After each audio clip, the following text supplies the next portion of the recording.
Adoption drive creates forever homes for new pets.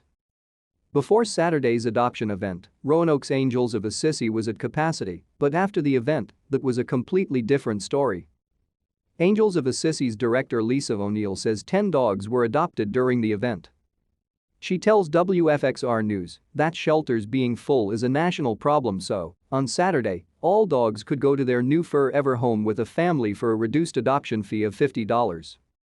She says it is important to make room in the shelter for animals in crisis.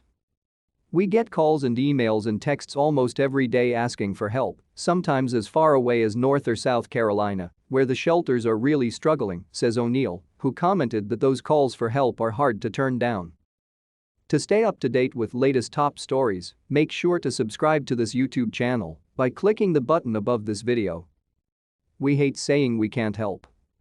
So when we do things like this event and the community comes out and gets involved, everybody goes home with a new animal, she said. Winston was one of the dogs to find a home on Saturday. Of course when we met him, he was the perfect fit for us, says new dog owner Tammy Henderson, who mentioned that rescuing was very important to her because of the full shelters. What happens to the dog or the cat or the animal if people like ourselves don't come down and give them a home? They are loved and treasured and will love us back, she says.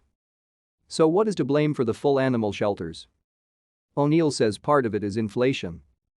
Sometimes something has to give in a family dynamic, and sometimes it's the pets, says O'Neill. She says people are having a hard time with being able to afford housing, so the pets are often surrendered to them.